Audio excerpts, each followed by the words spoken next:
Welcome back. This is VCAP video number 4 about the BMPs.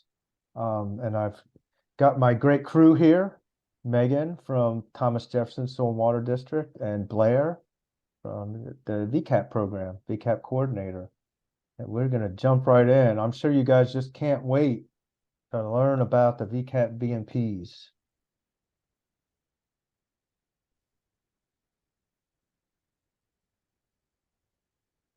All right. Again, our kind of overarching theme is right practice, right place. And this is the practice part of it. Now, let me just say, I can talk about BMPs for a long, long time, which nobody out there really wants to hear. But that said, this is not a video that's going to cover every aspect of all these 12 BMPs. But the lens that we're looking at is you're out in the field, it's a site assessment process. So you're thinking what practice or what candidate practices might be applicable to this landowner, this property, this drainage area, this soil, and so forth. So this is kind of a very shortened version, but hitting some of the high points of each of the 12 BMPs about things you would think about in the field during the site assessment process. The first thing I want to start with before getting into the 12 of the BMPs is some overarching themes, or called general themes. So that's kind of drainage area.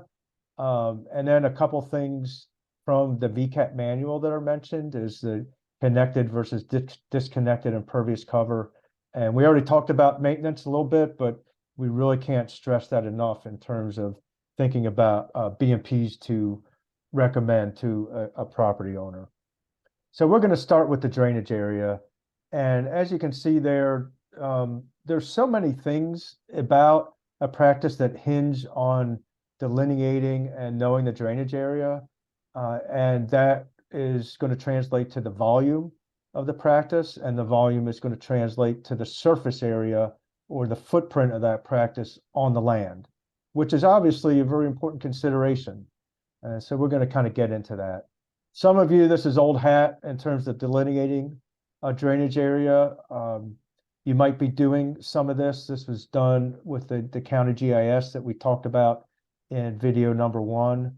But just to kind of reiterate, delineating a drainage area, if that's our practice right there, we take across all these contour lines in perpendicular fashion until we hit this high point, which is very obvious in this situation.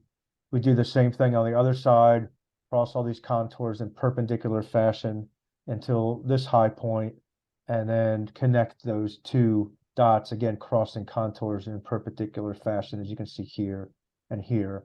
So sort of a simple version of delineating a drainage area. Once they get big, if you have street drains that are diverting runoff, it can get more complicated, but this is the basic thing.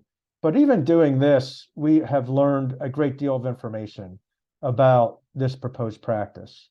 One thing we know is, well, some part of the house is draining into it, which is probably something we already knew. Some of the garage over here is also draining into it, as well as some of the driveway, which is going to be impervious surface. The other thing we've learned is the drainage area crosses this property line. So we have some of the uphill property that is also draining to our BMP. So unless it's somehow diverted or another way managed, our BMP in terms of volume and sizing really has to account for the whole drainage area and not just what our inclination might be for, well, let's just size it for this house and forget about the rest of the drainage area. That's a recipe for really having a failed BMP. So basically, we've learned the land covers, we've learned the properties that drain to it, and the fact that there's off-site yard and maybe even house areas that drain to our BMP area. So very valuable things going in to know about. But everything we do at desktop like this needs to be field verified. Very important. So that's the important. Here's another example BMP area right there, but there's this church parking lot. And it just so happens the drainage area includes about half to a third of this impervious area of the church parking lot, which is coming around like this. So this is things that we need to know. A lot of times people are contacting VCAP in the first place because there's just so much water. Like, where's this water coming from?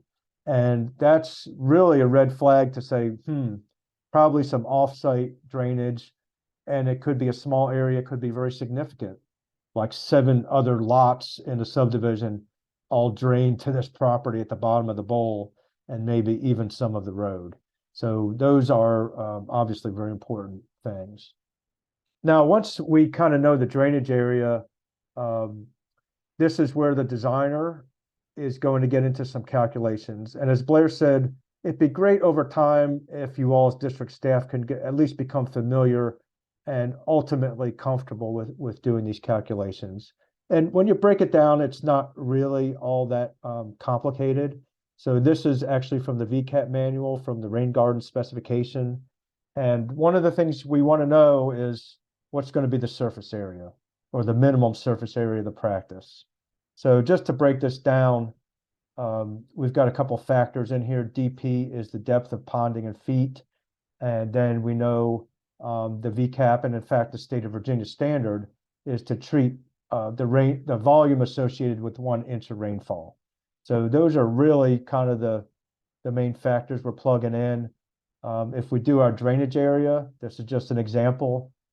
Say we have, we're designing a rain garden, impervious cover in the drainage area, 532 square feet, pervious area being the yard, 1992 square feet. And because this is a residential yard, we could go up to maybe a foot of ponding, but that's getting, kind of deep for a small residential practice. So we're going to go with a half a foot of ponding. So those are our inputs. So the half a foot of ponding is the DP, depth of ponding there. And so to go to the next step, we have just 3 different lines here. The impervious surface, which is right there, 532, times this mysterious number, 0.95, which is a runoff coefficient. Runoff coefficient is the relationship between rainfall and runoff. And basically what it's saying that impervious cover, about 95% of the rainfall is being converted to runoff. So that's going to be a roof, a parking lot, a driveway, which kind of makes sense. I mean, it's not 100%, but almost all of the rainfall is going to be converted to runoff. 12 is just converting inches to feet. And then here's our DP, which is this half a foot. So that all comes out to 84 square feet. Then we pretty much go through the same thing with the pervious, except you see the runoff coefficient for pervious is not 0.95 because in a pervious area, less of the rainfall is converted to runoff. In this case, it's 0.25. So same equation, our pervious area, 1992, times the rest of this equation gives us 83 square feet. And then we just sum up the 84 and the 83 and the 167 square feet. So that's how this rain garden is going to lay on the land. If the area that the property or the landowner is willing to allocate to a rain garden is 100 square feet or 50 square feet, well, you kind of know that might be a problem because you won't be able to get the required volume into the practice. If they have 400 square feet or a lot more, then you're in a safe zone there. So that's just kind of, the basic math in terms of the sizing and the relationship between drainage area volume and the size or footprint of a practice. This VCAP manual mentions the difference between connected and disconnected impervious cover. So someone took pains to disconnect this one. To connect it back. So connected impervious cover means the roof, in this case, that comes through this downspout is going onto a travelway, down the curb line, out into the street, and maybe into a storm drain. So all those impervious areas are connected. Over here, the downspouts going into a grassy area and being basically absorbed. So that's disconnected impervious cover. from the point of view of VCAP, when going back to the Virginia Stormwater BMP Clearinghouse, those detailed specifications, there's all these different things in there, which are also VCAP practices. But in the clearinghouse, these are called alternative disconnection, which means it's not just like the previous slide, running a downspout into a grass area. You're also inserting some type of practice in the way to help absorb and treat that water. So alternative disconnection in the clearinghouse equates to these different VCAP practices you see here. So it's just a way of disconnecting impervious cover. And as we saw in the site assessment video, this is a way of thinking about things during a site visit, that you might have a downspout that's piped directly to a ditch or piped directly to the street. So that's directly connected, and thinking about how can we use VCAP practices to disconnect the impervious cover is kind of a major design objective.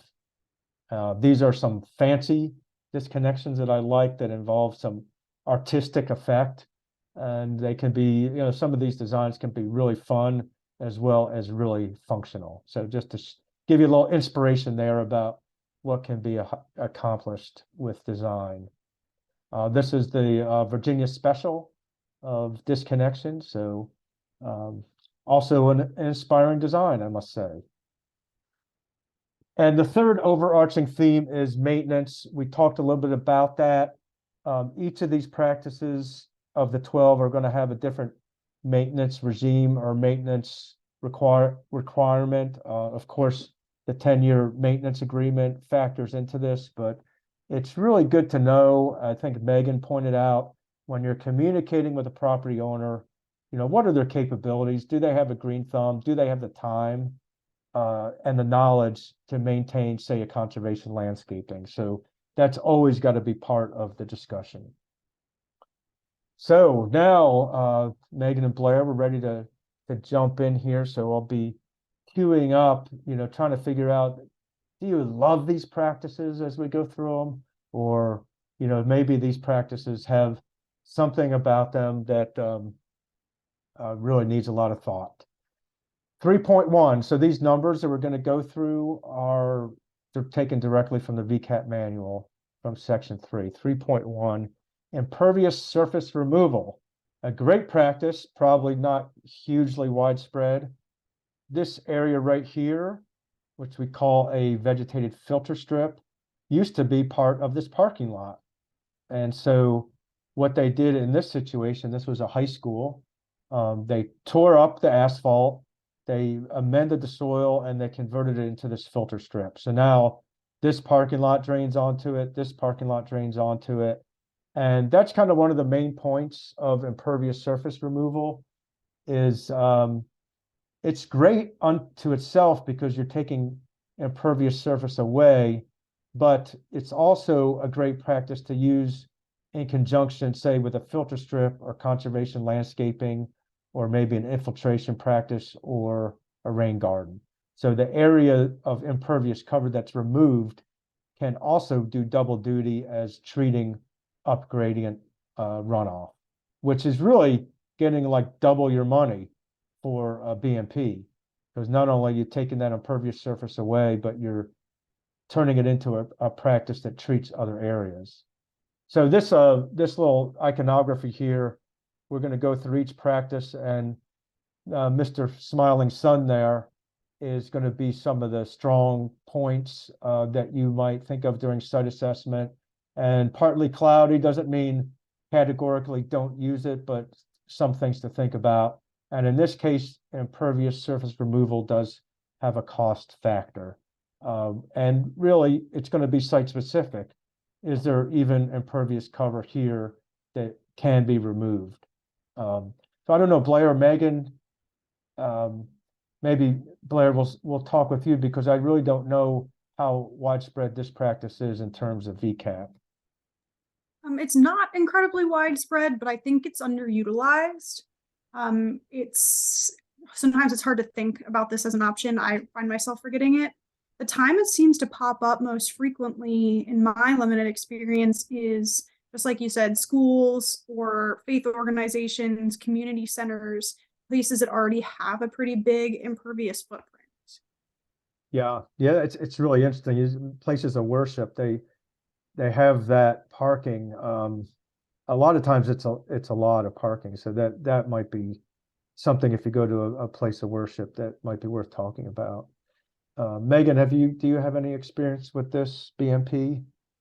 We only had one recently, and it was for an extra parking space. So someone had a driveway and then they had like an additional parking space that they decided that they didn't want anymore. So they removed that parking space. Um, so that's Yeah, another place I've seen it, but otherwise, yeah. yeah. All right. Well, it's out there. So don't discount it. All right. I know we're going to get a whoop whoop from Megan on this one, right? So, tell us a little bit about conservation landscaping, Megan. Yeah, so it's the use of plants to help capture and infiltrate water. So, and it also adds to the greater ecosystem. So I love this project because I think it offers so much more or this practice. So you have meadows, which the best thing for meadows if it's a large meadow, done by seed typically saves you on cost. Tree plantings. I haven't had too many tree plantings, but I'll work on it.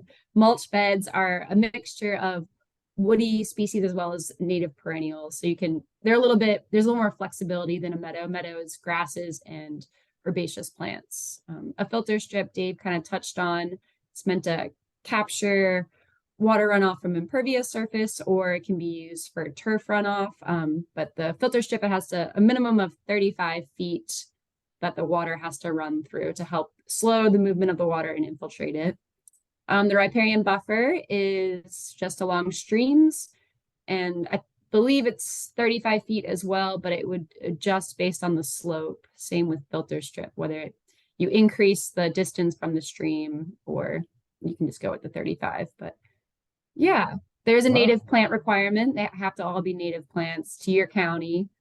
So if you live out in the mountain areas, you're going to use different plants than the coastal. So I would love to use Fotagilla in Nelson County, but that is not native to Nelson County. So important to keep in mind. And that's where the Flora of Virginia comes into hand. But You're right. And we already talked about that.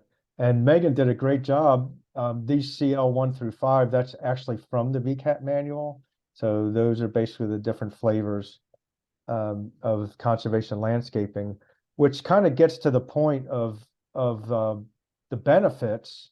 It's such a flexible practice. So you could use it on a slope, maybe not a hugely steep slope, but you can put on a slope. You can do shade or part shade or full sun, and that would translate to your selection. You can do it on different types of soils. So it really is probably of all the 12 practices, the most flexible and adaptable to different conditions. You're going to find, and I think Megan and Blair can weigh in on this. This is going to be a practice for those green thumbs out there, or somebody willing to hire a green thumb, perhaps, because it is a lot of maintenance. And the other good part about this, Megan mentioned, for instance, buffers. There's a lot of other cost share out there for things like riparian buffers that can be matched by VCAP to supplement the funding. So those are all really good things about it.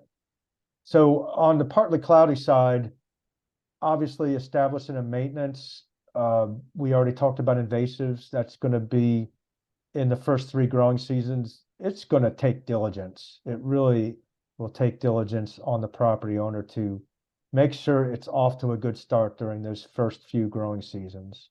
And Blair, I want you to talk about the ranking a little bit, because I know that's something else that district staff have to do, is enter that ranking spreadsheet.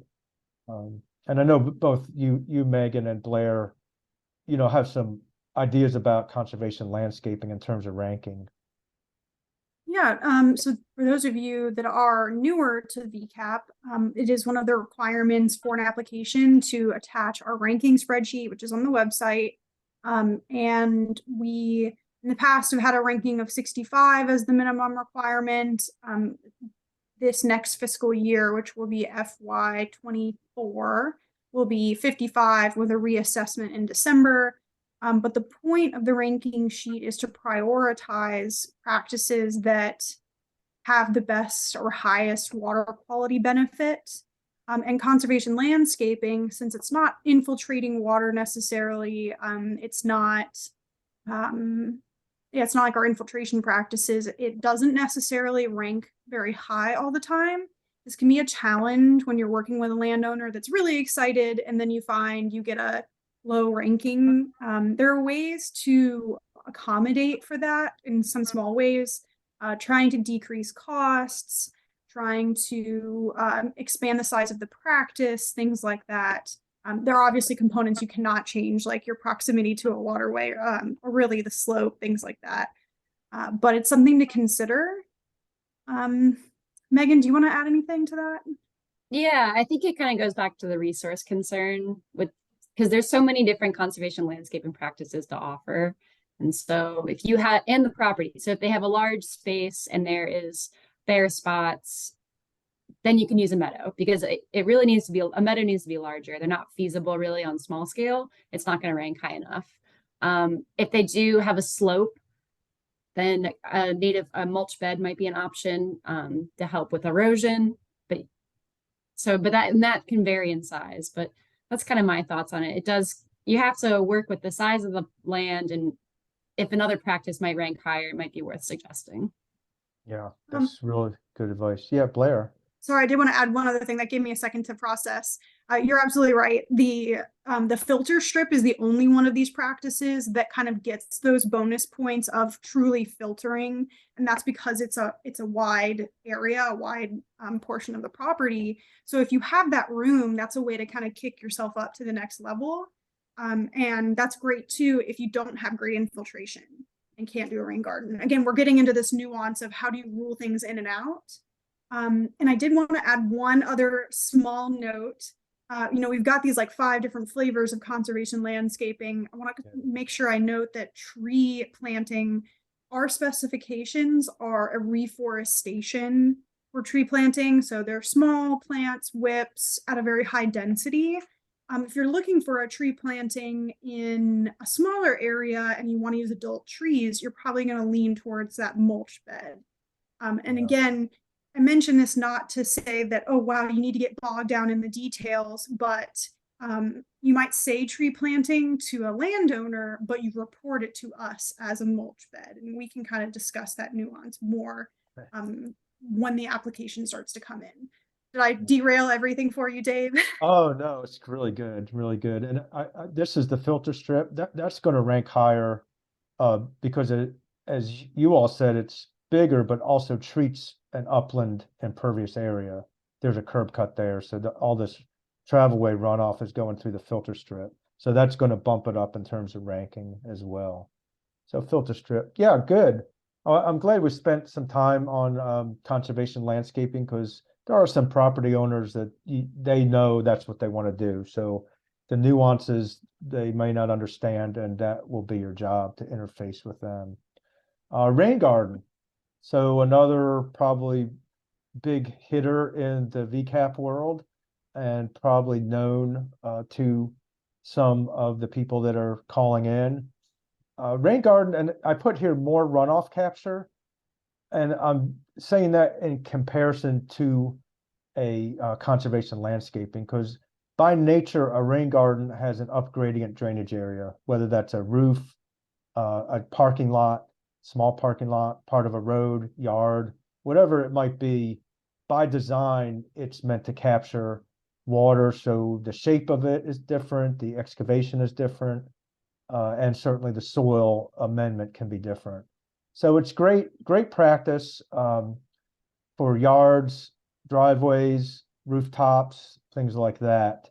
When we talk about bioretention, that's where we're getting into the bigger, more commercial sites like a church parking lot or a school parking lot or something like that. But these are relatively small areas in terms of drainage. Constraints, there are constraints. You can see here, probably very difficult to put on any kind of slope that exceeds mild, getting into moderate and certainly steeper slopes. It just really hard to grade them into a slope area because the bottom of the rain garden is supposed to be flat and kind of fill up like a bathtub. to store that water. So it's really hard unless you break it into individual cells. But slopes is going to be a constraint. You don't want to put them where you're disturbing the critical root zone of existing trees or utilities, because we're digging. This is where missed utility is really going to be important. Can it fit in the available space? Sometimes you go and say, here's the downspout, here's the area that we have available for a BMP, and it's real small. So you got to think about what we talked about in video number 3. How much footprint on the land is it going to take to capture and store 1 inch of rainfall? And then you got to answer the under drain question, and that's going to be hinging on the soil test, both your on-site soil evaluation as well as what the property owner is going to do in terms of an infiltration test. So those are some things about the rain garden. Anything there from your experience, Megan, that the audience here might want to know about rain gardens?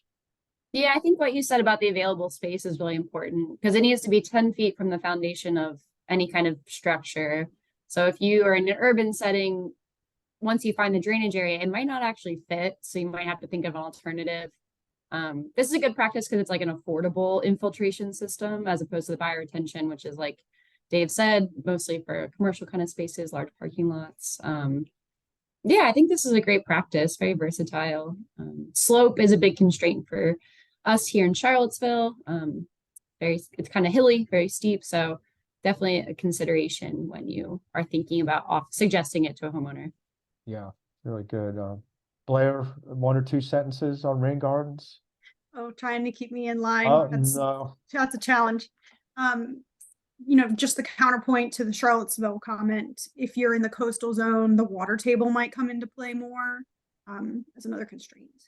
Right. Thank you for bringing that up. Yeah, very important. Or bedrock or something like that, because it is, as it shows here, there is an excavation involved. Doesn't have to be terribly deep, but it is an excavation. All right, another one I think which is fairly popular in the orbit of VCAP, which is the dry well, which is in the clearinghouse we call this micro infiltration, but it's a dry well.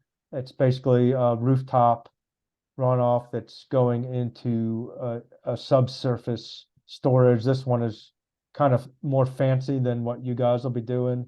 Usually we just dry well, dig a hole and put some gravel in it. So fairly simple process and a fairly affordable practice in the right location. So good choice. And also it's not vegetated, it's kind of covered up and it's just grass on top. It can kind of get out of sight, out of mind in that way, but some property owners aren't going to want the rain garden and a vegetated system. So you can do multiple practices at different downspouts. The VCAP manual has a limit on how much drainage can go into any one downspout. And so obviously on the right here, this practice is ruled by the outcome of the infiltration test. And, a common mistake we see for these infiltration tests, and this is something to communicate to the designer, contractor, or property owner, that the infiltration test should be done at the depth of the dry well and below. If you do your infiltration test 6 inches below the surface of the ground, and you say, I got 10 inches an hour, this thing is going to kick butt because I have all kinds of infiltration. But the actual excavation to put in the dry well is 4 feet in the ground or 3 feet in the ground. And lo and behold, that's hard pan clay, right? So, you got to make sure that the infiltration is done by the applicable person doing it at a certain depth below the ground and not just 6 inches or 12 inches below the surface. So I don't know if Blair or Megan, you've seen, mistakes made in this realm. Haven't seen any mistakes personally, but yeah, it's important to size it correctly. I mean, that's a big fear of mine. Yeah. sizing it incorrectly and then making the problem worse for the homeowner. So I think it's Right, it's too important. small. Yeah. Exactly. So I think it's important to note that, yeah, you should do the infiltration at the depth of the dry well specifically. Right. Yeah. All right. Well, we're going to move on. I'm not trying to hush you up, Blair, but so I just want you to jump in where you feel called to do so. So, I always feel called to do so, but I'm trying to rein myself in. well, don't do that because everything you have said is super fruitful and helpful. Thank you, Dave. All right. So number 5, probably not going to see this very much in some districts because it's a larger practice, constructed wetland. And where you might see this is, say, an HOA, a subdivision maybe has an old detention pond, or more commercial setting or institutional setting, college campus or place of worship, might be an applicable practice, but it's a big practice. So that's something to keep in mind. I think it's an awesome practice in terms of the co-benefits of habitat and creating a little ecosystem. So I really like it, but it's not going to be something you probably do on a small residential kind of setting. So that's, yeah, generally larger drainage areas, commercial institution, lots of co-benefits. It's design intensive. Here's where a design professional really has to have the chops to design this, because VCAP manual is going to kick you over to the clearinghouse, and that's a very detailed, complicated design specification.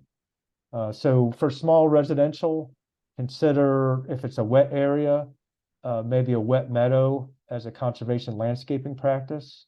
So going back to 3.2, instead of saying, oh, there's going to be a constructed wetland. So that might be a nomenclature thing, but it really is a different practice with a wet meadow being a conservation landscape. So I don't know, Blair, I know you have something to say about that, right? To be honest, this is the one I have least to say because as of right now, we've never had an application for constructed wetland come through and be approved. And if it ever did, Dave, I'd be calling you immediately.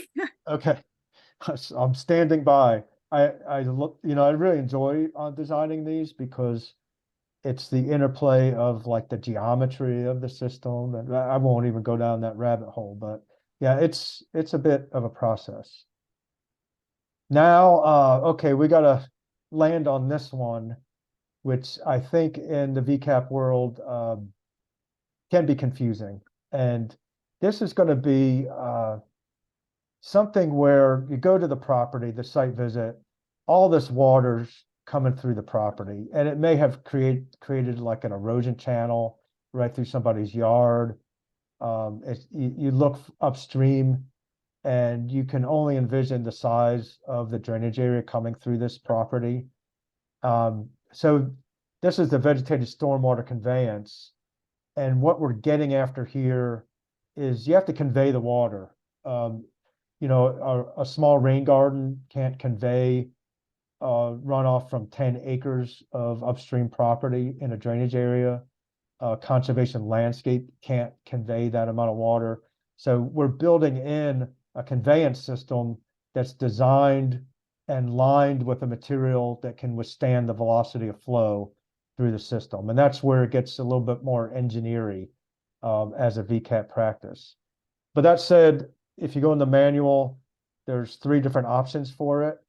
And I'm going to explain a little bit about the difference between these, the dry swale, the wet swale, or the step pool conveyance. Dry swale is basically linear rain garden, I guess I'll say here. You can see here, this is a photo that Blair sent me. It's getting runoff from up here, and you can see it's kind of lined with this gravel, and it has these check dams in there, and it's on a slope. So it's basically a long linear rain garden. It's got a soil amendment under it, and it's got a somewhat of a longitudinal slope down in this direction. So if we kind of looked at it in profile, you can kind of see the slope. It's got these check dams that are spaced according to the ponding depth behind the check dams. and it has a soil media to help absorb the water. And this profile also has an underdrain.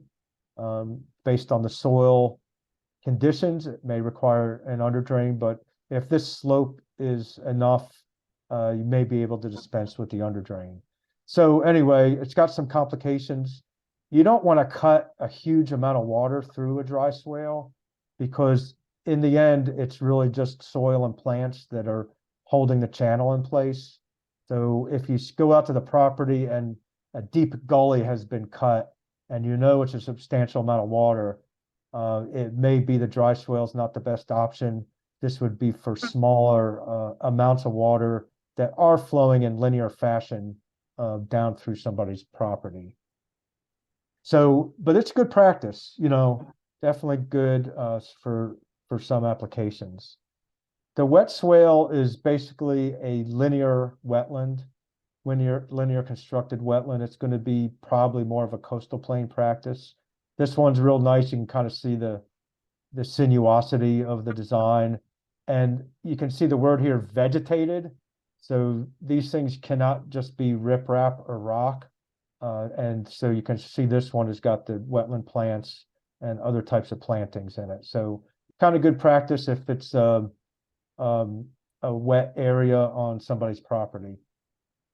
And again, not a huge amount of runoff, not a place where there's a big gully because again, plants can only withstand so much velocity and peak flow of water running down through the system. Step pool conveyance. Now this is the outlier because this is the one where you can cut quite a bit of runoff through the system. It is basically, as it says, step pools. It's a series of pools, drops, and riffles in sequence. So you can kind of think of it as a dry stream bed that's carrying runoff and treating it in the same footprint. So it's versatile. And if we look at it in profile, you can kind of see the riffles, drops, pools, riffle, drop, pool. And these rocks, as you can see here, are sized for the peak flow and velocity of water coming through the system. So it's calculation heavy. Also, this area here, underneath all of the rock, is a sand wood chip bed. And that is for the purpose of denitrification. So this is a sophisticated, design-intensive practice to carry a lot of water. So that's the difference between these three different practices here in vegetated stormwater conveyance. It's appealing if you have lots of off-site water, low to moderate slope. It can be put on a slope, and in fact, these are designed to be somewhat having a lateral or longitudinal slope. You got to have the budget. You got to have the budget, especially for the step pool conveyance. Design intensive. Really, you got to have a design professional that knows what they're doing. And you may encounter a landowner that says, I looked and I've got a contractor that's going to come put riprap down through this gully and they want to get VCAP cost share. Well, a riprap channel is not here. It's not one of these practices. This kind of looks like it, but as you can see, there's a lot more going on here than lining a channel with riprap. So I know Megan, you've had some experience with trying to figure this practice out with certain property owners. I definitely suggest it a lot. I suggest it when water is already channelized. So if you already have channelized water and it's kind of, I think that it's an option to help slow that channelized water and to like direct it where you want it to go.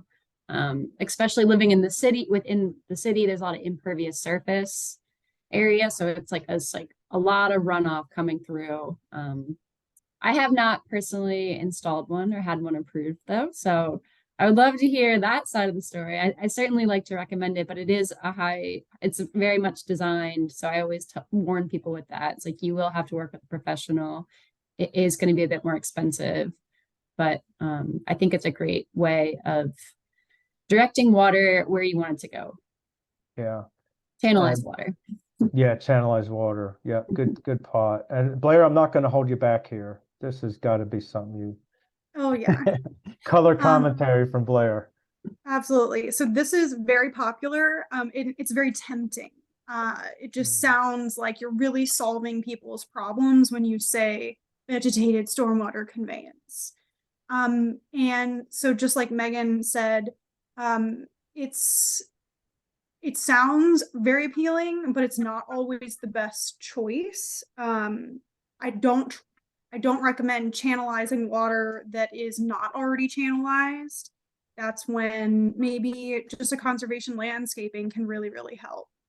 And really it's meant to treat that big area, relatively large area that is causing issues, especially that step pool conveyance system where you've got this outfall that is causing problems. So when these applications come in, we are expecting to see that engineered design, or at least I'm expecting to see a very persuasive argument about why this makes more sense than something that is not channelized or is not going to require quite so much engineering or upkeep.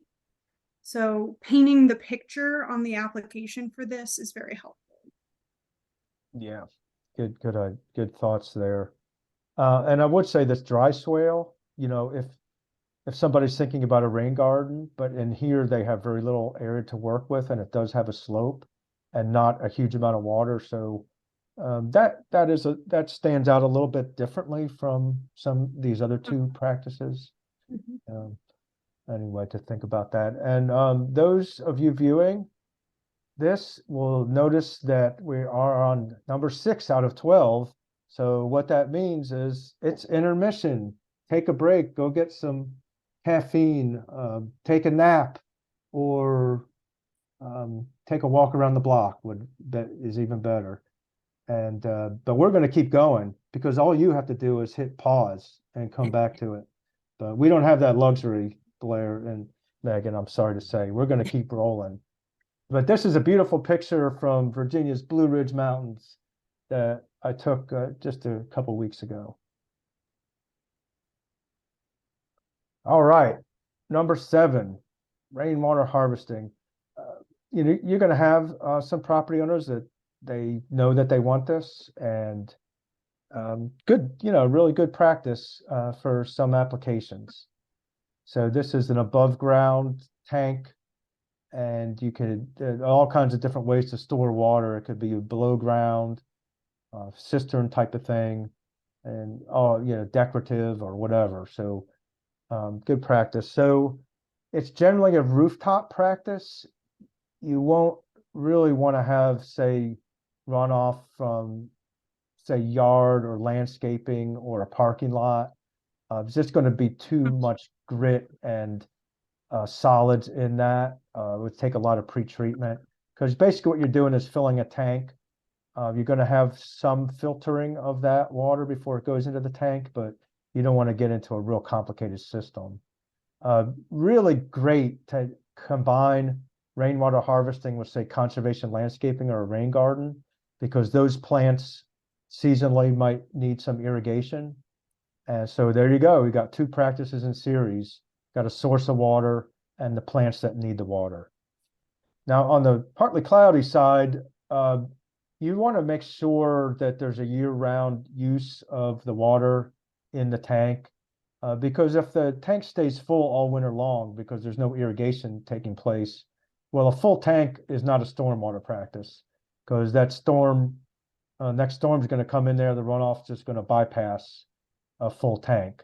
And so really objective, this is a hard working tank that fills up and drains, even during the non-irrigation system. The other part of this is depending on the use of the water. If there's any use that's going to be, say, inside the building, you're going to run up against health department and building code issues.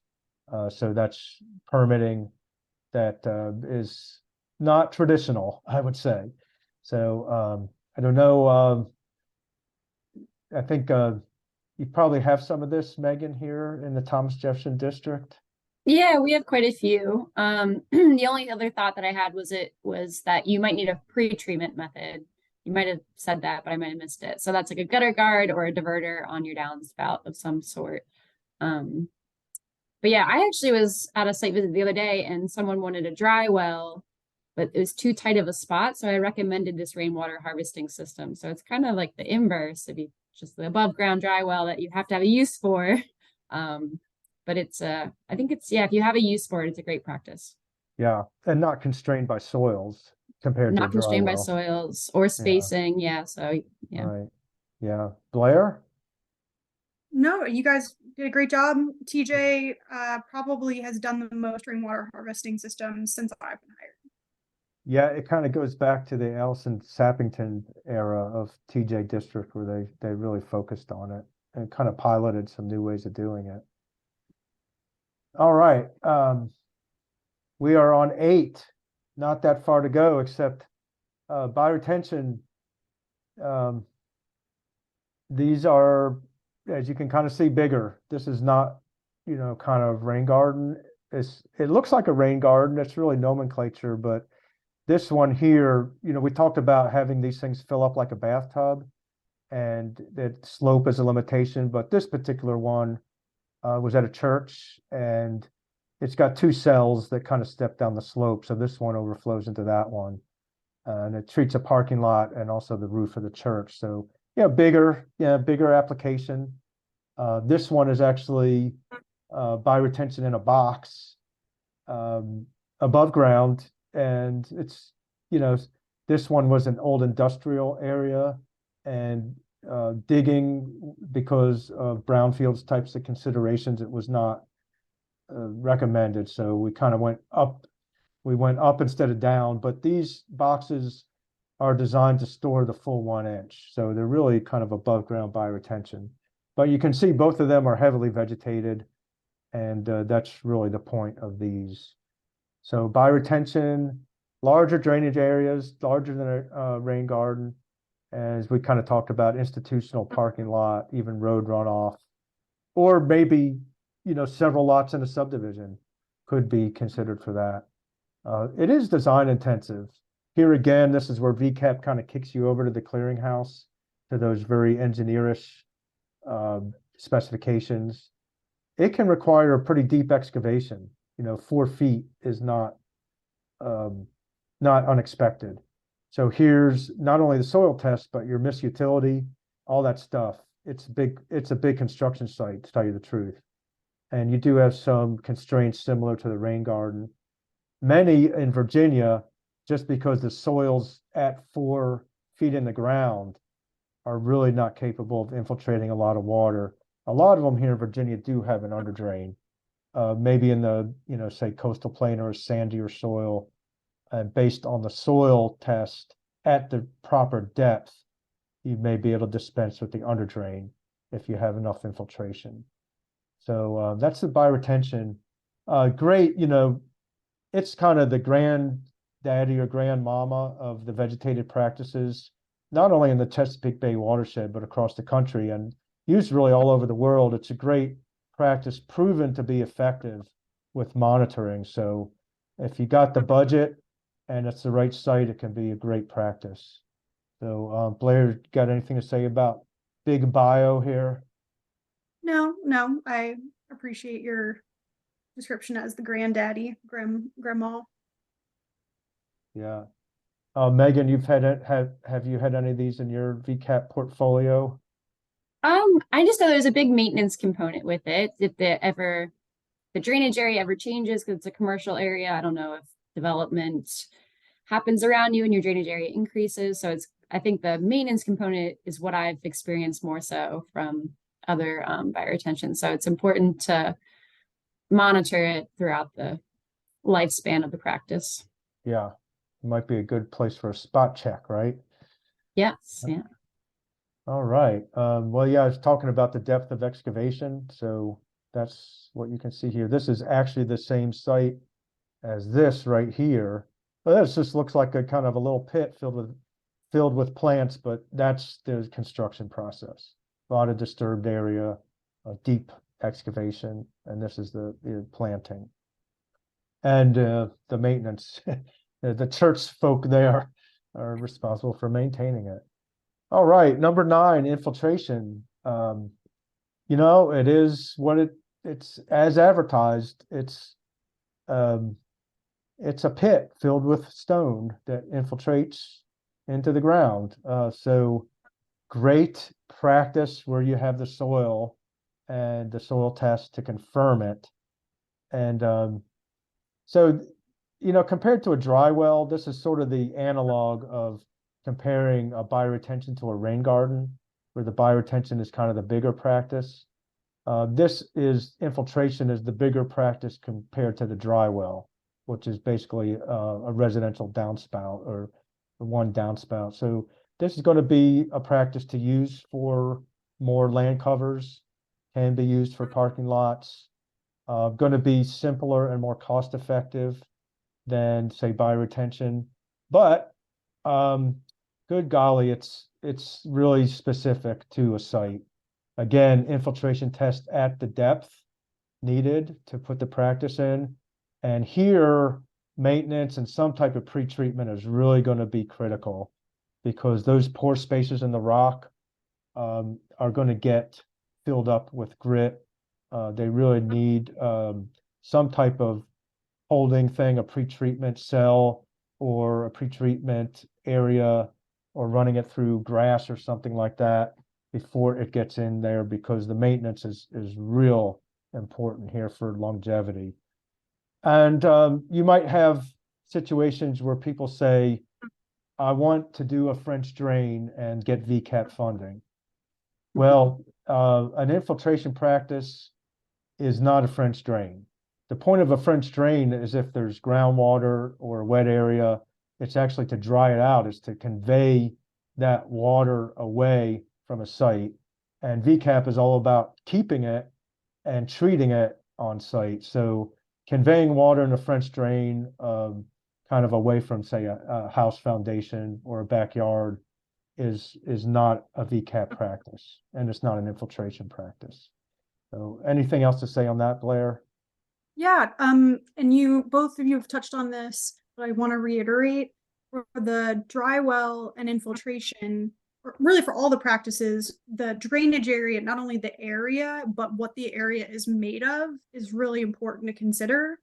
And these dry wells and infiltration trenches we're really trying to shoot for the impervious area, just like Dave was commenting on, the maintenance is critical. So I'm asking myself, what is going to potentially clog this practice and cause a problem? So it's not to say that there can't be some area coming in that's going to be pervious, but having that pre-treatment or the grass is going to slow it down and settle out some of the sediment. Or for the dry well, it's capped with something. And I'm trying to be like intentionally vague because every site is a little bit different. But if you have a site that is mostly pervious runoff, then you're really looking at that rain garden. It's the same kind of functionality without the potential of clogging immediately. Did that make sense, Dave? Yeah, a good point, because there's really nothing worse than a clogged, non-functional infiltration practice. Can you say mosquito breeding? So yeah, that's where this really gets critical. But there's approaches, just has to be part of the design. All right. Oh, we're going backwards. All right, this is another very famous. This is kind of the movie star of the VCAP practices. It's just so attractive, and there's like a whole fan club for permeable pavement. So and it's good. Permeable driveways, I think there's actually contractors in some districts that kind of go around selling it, and it's awesome. There's a lot. It doesn't have to be this surface, although this is the most attractive, the interlocking concrete pavers. This is permeable concrete. These are these kind of modular blocks that come in like 2x2 squares. So a lot of vendor supplied options for permeable pavement. And so you're going to get requests, inevitably, and they're popular. They're scalable in terms of size. It could be a small patio. It could be half of a parking lot. Anyway, so scalable practice in terms of size. But geez, these things empty the bank account real quick. They, in terms of the ranking we talked about, generally they just treat the water falling on the surface itself, which is good, but it means in terms of pollutant removal, it's not going to do the yeoman's work of, say, bioretention or a rain garden. It's going to do it, but per pound of pollutant treated, it's going to be a lot more expensive. You need a qualified contractor. Slope is definitely a constraint. The question to ask during site assessment is, property owner says, yeah, that's all I want is a permeable driveway. But maybe there's another infiltration practice like a dry well that would rank higher and do the job and be more cost effective. So that's a discussion, and it's a question you can ask yourself. Maintenance is also required seasonally, annually for these types of practices. So what do you have to say about permeable pavement, Megan? I like to tie in the roof runoff. That's my big ask. I think when I go on site visits and someone's interested in permeable pavement, that they tie in the roof runoff. They might have to size the reservoir a little bit differently to capture that additional impervious surface, and they will definitely need to have a pretreatment method, gutter guard, or again the downspout diverter. But I think it just does a little bit more for the capturing, like Dave was saying, but it captures more water runoff, and so then can filter out more pollutants. Also, the big thing, and again, in Charlottesville, we have smaller parking lots. It doesn't pay enough to make it worthwhile, I think. So we just had a 400 square permeable paver project. It's $20,000. They're only getting $5,000. So it's up to the homeowner ultimately. But if you're going to suggest something to someone, that might not be my go-to. Yeah, and that doesn't even include the design costs.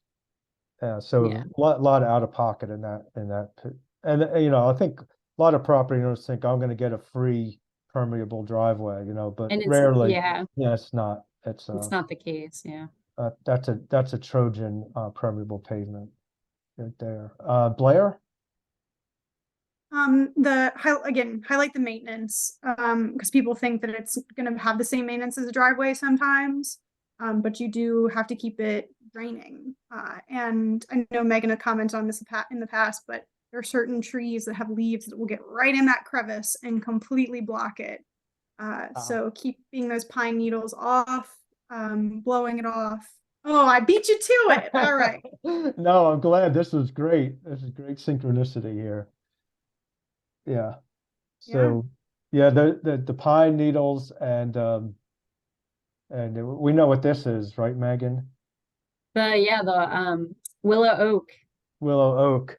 Those cigar shaped leaves. If they're hanging out, adjacent in the yard, those narrow leaves fit right into the joints of the permeable pavement system. So those are two that if those are in the yard, that's kind of going to increase the maintenance quite a bit. All right, we ready to move on to 11? We're kind of getting down to it, aren't we? Vegetated roof or green roof. Great. This one is actually at VCU in Richmond. Really interesting design, using a variety of plants. So, geez, I don't really know how much VCAP gets into this, but Blair, do we get a lot of green roof applications? Not that many. Yeah, it's very specific, isn't it? And the property owner's kind of going to know that they want this, and it does require a qualified designer and vendor and contractor install. Luckily, there's all these different modular systems like the sedums in a tray with all the layers already built in. So may require structural analysis because you're adding loading to an existing roof. And people kind of think, oh, I'm not going to have to maintain a green roof. But well, guess what? Guess who visits Green Roof? Megan, you know this. How would weed seeds get onto a green roof? Oh, birds or Yeah, wind. yeah, all that stuff, but particularly birds. Yeah. Yeah. So I've seen trees starting to grow out of green roofs. Certainly a variety of invasives that can get up there. So maintenance is important. All right. This is 12 out of 12, and just such an important practice for our shorelines. And I think there's some soil and water districts that this is primarily what they do through VCAP. And Blair, can you kind of speak to that? The some of those districts that use this extensively. Yeah, there exactly like you mentioned, there are some districts where this is their bread and butter, and having a really strong relationship with VMRC, or especially with SEAS, the Shoreline Erosion Advisory Service, is really important. They're complicated. They're the longest applications that we get. But what's nice is you're typically getting a call from a landowner, and this is what they want. So going in, kind of you've narrowed it down quickly. Yeah. One of the things I want to point out about this one, this was actually one that was done by the Elizabeth River Project in Norfolk. Here's the living shoreline that you can see, and this was after the plants were installed. Geese predation can be a really bad problem, so they have this kind of a geese exclusion. And what I wanted to point out is this has an upland buffer that they put in for the purpose of sea level rise and resiliency. So as the water is expected to come up, this upland buffer becomes more important as maybe these wetland zones become less feasible with the rising tides. This one down here has got the oyster castles as an oyster habitat feature. So a lot of different permutations of these living shorelines. Really important practice for the Chesapeake Bay program. And as Blair said, one of the only options for coastal properties. It's, those districts that do this really have a relationship with the SEAS program through DCR, Shoreline Advisory Service, and they do great. They're so helpful with the site visits and the recommendations. So as I said, it can include marsh enhancements, oyster structures, and upland buffers. And particularly in some parts of Virginia's coast, there's other cost share programs which love to fund living shorelines. So it might be that VCAP is a way to leverage some of these other grants, or say Elizabeth River Project or James River Association or Alliance for the Chesapeake Bay or Chesapeake Bay Foundation. I don't want to leave anybody out, but a lot of them are very active in the implementation of living shorelines, the watershed nonprofits. Construction can be real tricky, especially getting access to the shoreline in some cases, but those of you on the coast kind of know the ins and outs of this. So there we go. And as Blair will tell you, here's 12. Maybe this presentation felt overwhelming. Gosh, how am I going to keep all this stuff in my head when I do a site visit? But the reality is you're going to go to a site and it may be, well, there really is no impervious surface to remove. So that comes off the list. It might be, this is a small site, it's residential. We're not going to do a constructed wetland. The property owner is not going to put a rain cistern in here. That's just not something they're interested in. We're not going to do bioretention because again, that's for a bigger site, and green roof is off the table. So basically what you're doing at any given site, your red crossouts are going to be different for different sites, but you really only have a handful of practices left that, kind of on the table to discuss and vet with the property owner. So I know, Blair, you have some thoughts about this as well. Yes. It is very daunting, and it sometimes might feel like you have to come up with the one and only practice. And maybe you will get to that point in your career. But at the beginning, you can say, hey, I think conservation landscaping or some type of infiltration practice would be best. We need to answer these other questions like where the utilities are and the infiltration test is. And then, we'll work with the contractor or designer. So you don't necessarily have to box yourself in, but just answering the question of, is there a resource concern? And then serving as that communication facilitator is really what I want district staff to feel comfortable doing. And things will change with the program over time, but right now that's my goal.